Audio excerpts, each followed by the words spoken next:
മുഖ്യമന്ത്രിക്ക് ഉത്തരവാദിത്തമുണ്ട്. ഇപ്പോൾ ശരിയാണ്, നിങ്ങൾ അധികാരം ഏറ്റെടുത്ത് അധികം നാളായിട്ടില്ല, 10-25 ദിവസമായിട്ടുള്ളൂ, സർക്കാർ ഹണിമൂൺ ഒക്കെ മനസ്സിലാക്കുന്നു. പക്ഷേ ഇതങ്ങനെയാണോ?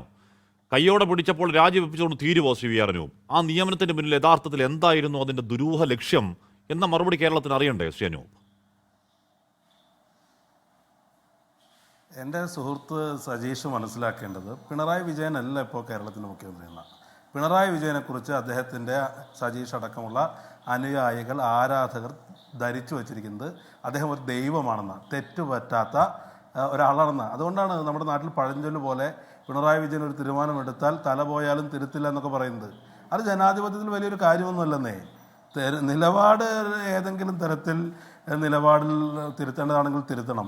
സാങ്കേതികമായ ന്യായം പറഞ്ഞ് അതിൽ കിടന്ന് ഊഞ്ഞാലാടുകയല്ല വേണ്ടത്. ഇവിടെ ഇത്തരം ചില വിമർശനങ്ങൾ ഉണ്ടാകുമ്പോൾ ഞങ്ങൾ ആ വിമർശനങ്ങൾ കേൾക്കാൻ തയ്യാറാകുന്നു. ഈ ഗവൺമെൻറ് വരുമ്പോൾ തന്നെയുള്ള മാറ്റം എന്താ? ഈ പറയുന്ന ഇതിൻ്റെ തീരുമാനങ്ങൾ ആർക്കും വിമർശിക്കാന്നേ. ഇപ്പൊ കോൺഗ്രസ്സുകാർ ഉൾപ്പെടെയുള്ള വിമർശനത്തെ തിരുത്തും ജനാധിപത്യത്തിന്റെ ഭംഗി പറയല്ലേ ഇവിടെ പ്രശ്നം എന്താണ്? ഇവിടെ പ്രശ്നം ഒരു കേരളം ഞെട്ടിയ നിർണായകമായ ഒരു കേസിൽ, തെരഞ്ഞെടുപ്പിൽ രാഷ്ട്രീയ പ്രാധാന്യമുള്ള നിർണായകമായ ഒരു കേസിൽ അതിലെ ഏറ്റവും പ്രധാനപ്പെട്ട പങ്ക് സംശയിക്കുന്ന ഒരു സ്ഥാപനത്തിന്റെ വക്താവ്, അതിലെ 9ാമത്തെ പ്രതിയുടെ വക്കീൽ, ആ കേസിന്റെ മൊത്തം ചുമതല ഏൽപ്പിക്കുന്നത് എന്താണ്, സ്പെഷ്യൽ പ്ലീഡർ ആവുകയാണ്, ഇല്ലാത്തൊരു പദവിയിൽ ഉണ്ടാക്കി. എന്തായിരുന്നു ആ ലക്ഷ്യം? ആരാണ് പിന്നിൽ എന്നറിയണ്ടേ വി ആർ അനൂപ്? തെറ്റും തിരുത്തലൊക്കെ നിൽക്കട്ടെ. ഹാഷ്മി, താങ്കൾ പറഞ്ഞ കാര്യങ്ങൾ, അങ്ങ് ഉന്നയിച്ച വാദങ്ങൾ ഗൗരവത്തോടു കൂടി പരിഗണിക്കപ്പെട്ടത് കൊണ്ടാണല്ലോ അദ്ദേഹത്തിന്റെ ആ പ്ലീഡർഷിപ്പിന് 24 മണിക്കൂറിന്റെ ആയുസില്ലാതായി പോയത്. അല്ലെങ്കിൽ ഞങ്ങൾക്ക് സാങ്കേതികമായി അദ്ദേഹം വിദഗ്ധനാണ്, അദ്ദേഹത്തിന്റെ ട്രാക്ക് റെക്കോർഡ്, അദ്ദേഹത്തിന്റെ പ്രൊഫഷണൽ എക്സ്പീരിയൻസ് എന്നൊക്കെ പറഞ്ഞ് ഞങ്ങൾക്ക് കിടന്ന് മെഴുകാമായിരുന്നല്ലോ. ഞങ്ങളതിന് നിന്നിട്ടില്ല. ഞങ്ങൾ എന്താണ് പറഞ്ഞത്? ഞാൻ പറഞ്ഞല്ലോ, ഒരു ജനാധിപത്യ ഇപ്പോൾ 100 പേര്, ഇത്രയധികം പേരുള്ള പ്ലീഡർ തസ്തികയിനകത്ത് എല്ലാ നിയമനങ്ങളും ഈ പറയുന്ന മുഖ്യമന്ത്രിയുടെ ഓഫീസ് അല്ലെങ്കിൽ കൺസേൺ മന്ത്രിയുടെ ഓഫീസ് അറിഞ്ഞുകൊള്ളണമെന്നൊന്നുമില്ല. നിയമനങ്ങളിൽപ്പെട്ടതല്ല, താങ്കൾക്ക് അറിയാത്തതല്ലോ. ഇതാ 900 നിയമനങ്ങളിൽപ്പെട്ടതല്ല. ഇതൊരൊറ്റ പോസ്റ്റാണ്. എന്താണ് ഇല്ലാത്തൊരു പദവി? ആ പദവി എന്താണ്? അത് ഈ പറഞ്ഞ തിരുവിതാംകൂർ ദേവസ്വം ബോർഡ് മാത്രം ഒതുങ്ങിയതല്ല, കേരളത്തിൽ മുഴുവനുള്ള ദേവസ്വത്തിൽ സ്വാധീനം ചെലുത്താൻ കഴിയുന്ന ഒരു ഒറ്റ പദവി. ആ ഒറ്റ പദവിയിലേക്ക് ഒറ്റൊരാളെ തിരഞ്ഞെടുക്കുന്നത് ഈ പറഞ്ഞ മുഖ്യമന്ത്രി അറിഞ്ഞില്ലെങ്കിൽ എന്തൊക്കെ അവസ്ഥയാണ് ശ്രീ വി ആർ അനൂപ്? എന്തൊരവസ്ഥയാണത്?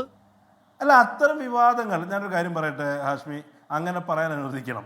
അങ്ങ് പറഞ്ഞ എല്ലാ കാര്യങ്ങളും ഞാൻ ഉൾക്കൊള്ളുന്നു.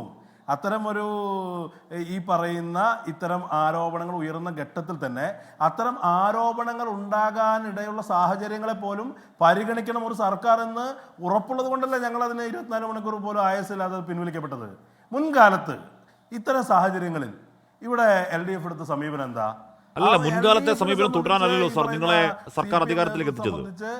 ഇവിടെ പോറ്റിയെ കേറ്റിയെ എന്ന പാട്ട് താങ്കൾക്ക് ഓർമ്മയില്ലാത്തതല്ലോ, താങ്കൾ പാടാത്തതല്ലോ, അത് ആഞ്ഞു മുഴങ്ങിയത് ഓർമ്മയുള്ളതാണല്ലോ. സർക്കാർ വരുമ്പോഴേക്കും ഈ പറയുന്ന യഥാർത്ഥ പ്രതികളെ ശിക്ഷിക്കും എന്ന് നിങ്ങൾ വാഗ്ദാനം നടത്തിയതാണല്ലോ. എന്നിട്ട് ആ വാഗ്ദാനം നടത്തി അധികാരത്തിലേക്ക് വന്നവർ ആ കേസിൽ ഏറ്റവും പ്രധാനപ്പെട്ട എന്ന് പറഞ്ഞാൽ അങ്ങേയറ്റം തെറ്റിദ്ധരിപ്പിച്ച ആളാണ് ഇയാൾ. ആര്? ഈ പ്രദീപ് എന്ന് പറയുന്ന ഈ വക്കീൽ, ഈ പറയുന്ന അവിടെ ഞങ്ങൾ പ്യുവർ ചെമ്പിൽ ക്ലാഡ് ചെയ്യുന്നവരാണ്, അങ്ങോട്ടേക്ക് അത് കൊണ്ടുവന്നിട്ടില്ല എന്ന് കേരളത്തെ കബളിപ്പിച്ച, അത് വക്കീലിന്റെ വാദമൊന്നും ആയിരുന്നില്ല, കമ്പനിയുടെ വക്താവ് എന്ന മട്ടിൽ സംസാരിച്ചതാണ്, കേരളത്തെ പറ്റിച്ച ഒരാളാണ്. അയാളെ പിടിച്ച് പ്രധാന പദവി കൊടുത്തത് എങ്ങനെയാണ്? അതിന് താല്പര്യം എന്തായിരുന്നു പറയണ്ടേ? അല്ല, ഞങ്ങൾക്ക് അത് ഓർമ്മയുള്ളത് കൊണ്ടാണ്, ഞങ്ങളുടെ ഓർമ്മ ഹ്രസ്വമല്ലാത്തത് കൊണ്ടാണ്, ഞങ്ങൾ ഈ പറയുന്ന വിശ്വാസികളുടെ മുഖം ഓർമ്മിക്കുന്നത് കൊണ്ടാണ് ഇത്തരം കാര്യത്തിൽ ഇത്തരം ഒരു നടപടിക്രമം ഉണ്ടായി. ഞങ്ങൾ എന്താണ് ചെയ്യേണ്ടതെന്നേ, ഇത്തരം നടപടിക്രമങ്ങൾ ഉണ്ടായപ്പോൾ അതിനെ കുറിച്ചുള്ള വിമർശനങ്ങൾ പൊതുമണ്ഡലത്തിൽ ഉയരുമ്പോൾ ഞങ്ങളത് കേൾക്കാൻ തയ്യാറാകുന്നുണ്ട്, അത് പരിശോധിക്കുന്നുണ്ട്, തിരുത്തുന്നുണ്ട്. ഞാൻ ചോദിക്കുന്നത് അങ്ങയുടെ ഇത് അത്ഭുതമാണ് എന്ന് പറഞ്ഞാൽ അങ്ങേയറ്റം അത്ഭുതകരമായ സാഹചര്യം. അങ്ങയുടെ ഒരു ധാരണ എന്താണ് ഇക്കാര്യത്തിൽ? ഇതിനെപ്പറ്റി മുഖ്യമന്ത്രി ഇപ്പോൾ കെ മുരളീധരൻ തന്നെ പറയുന്നത് ഞാനല്ല മുഖ്യമന്ത്രിയാണെന്നാണല്ലോ പറയുന്നത്. ഇതിനെപ്പറ്റി മുഖ്യമന്ത്രി വി ഡി സതീശന് പ്രത്യേകിച്ച് ധാരണയില്ലെന്നാണോ? അല്ലെങ്കിൽ ഇയാൾ അതിലേക്ക് വരുമ്പോഴേക്കും ദേവസ്വത്തിലെ നിലവിലുള്ള സ്റ്റാൻഡിംഗ് കൗൺസിലോടൊന്നും ചോദിക്കുന്നില്ല എന്നുള്ളതാണോ?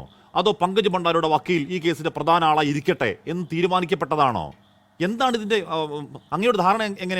എങ്ങനെയാണ് ഈ പറയുന്ന ആൾ എന്ന് പറഞ്ഞാൽ ഇദ്ദേഹം ഒരു കോൺഗ്രസിന്റെ അഭിഭാഷക സമിതി അംഗമല്ല, കോൺഗ്രസിന്റെ പ്രധാനപ്പെട്ട നേതാവല്ലെന്ന് മാത്രമല്ല, ഇദ്ദേഹം ഒരു നരേന്ദ്രമോദി ഭക്തനാണെന്നും RSS അനുകൂലിയാണെന്നും സംഘ അനുകൂലിയാണെന്നും പറയുന്നുണ്ട്. അങ്ങനെ ഒരാളെ പ്രധാനപ്പെട്ട പദവിയിലേക്ക് വന്നത് എങ്ങനെ എന്ന് അങ്ങയുടെ ഒരു ധാരണ ഒന്ന് പറയാമോ ശ്രീ വി ആർ അനൂപ്?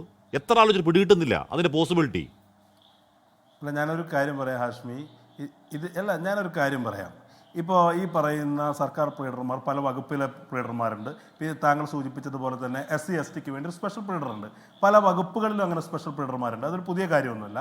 പക്ഷേ അങ്ങനെ ഒരു പ്ലീഡർമാരുടെ എല്ലാ നിയമനത്തിലും ഇത്ര അധികം വരുന്ന പ്ലീഡർമാരുടെ നിയമനത്തിൽ അവരുടെ A to Z എന്ന് പറയുന്നത് വകുപ്പ് മന്ത്രിയോ മുഖ്യമന്ത്രിയോ അറിഞ്ഞിരിക്കണമെന്നില്ല. പക്ഷേ ഇത് വിവാദമാകുന്ന ആദ്യത്തെ സാഹചര്യത്തിൽ ഉടനടി ആക്ഷൻ ഉണ്ടാകുന്നു. ഞങ്ങളതിനെ ഈ സാങ്കേതികത്വം പറഞ്ഞ് അതിനെ പ്രതിരോധിക്കാൻ ശ്രമിക്കുന്നില്ല. അദ്ദേഹത്തിൻ്റെ എക്സ്പീരിയൻസ് കൊണ്ടാണെന്ന് പറയുന്നില്ല.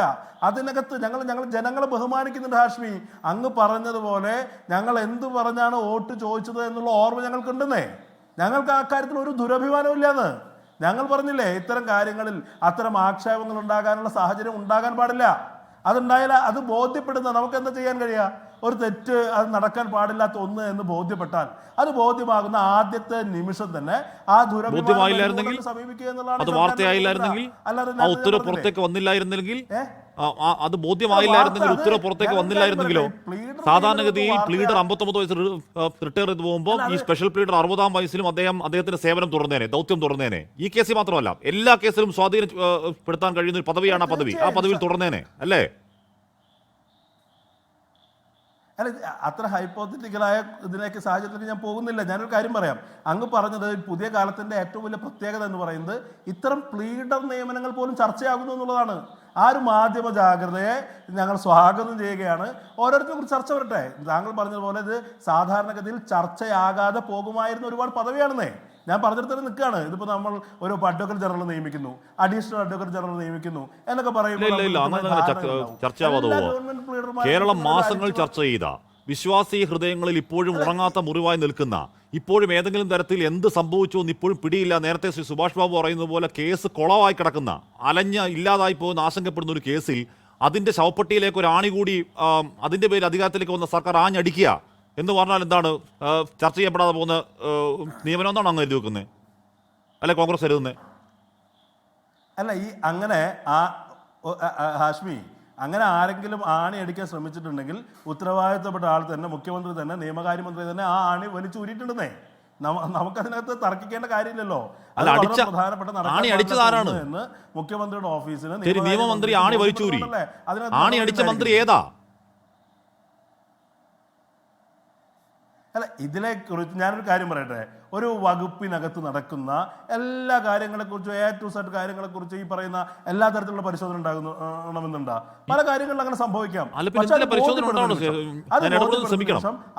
ക്ഷമിക്കണം. ഇതുപോലെ പ്രധാനപ്പെട്ട ഒരു കേസിൽ ഒരാലോചന ഉണ്ടാവുന്നില്ലെങ്കിൽ, ഇതുപോലെ പ്രധാനപ്പെട്ട ഒരു കേസിൽ പ്രധാനപ്പെട്ട നിയമിക്കുന്ന ഒരൊറ്റ പോസ്റ്റാണ് ഇത്. താങ്കൾ ഈ പറഞ്ഞ കക്കത്തൊള്ളായിരം പോസ്റ്റിലൊന്നല്ല, ഒരൊറ്റ അതുവരെ ഇല്ലാത്ത ഒരു സ്പെഷ്യൽ പോസ്റ്റ് ഉണ്ടാക്കി ഇത്തരം ഒരാളെ നിയമിക്കുന്നത് മുഖ്യമന്ത്രി അറിഞ്ഞില്ലെങ്കിൽ ഭരിക്കുന്നത് ആരാണ് ശ്രീ VR അനൂപ്?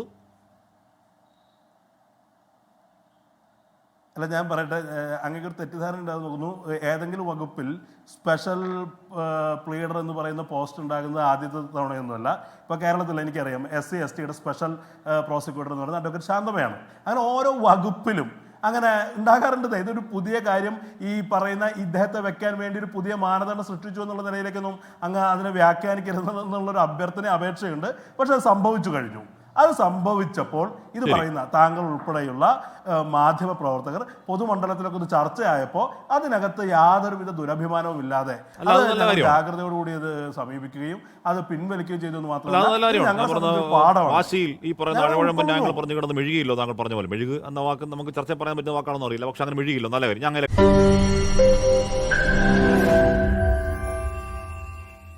ലോകത്തെവിടെയായാലും ഏത് സമയത്തും 24 വാർത്തകളും ഓഗ്മെന്റഡ് റിയാലിറ്റി പാക്കേജുകളും എക്സ്പ്ലെയിനറുകളും വിശദമായി കാണാൻ ഞങ്ങളുടെ യൂട്യൂബ് ചാനൽ നിങ്ങൾക്ക് സബ്സ്ക്രൈബ് ചെയ്യാം.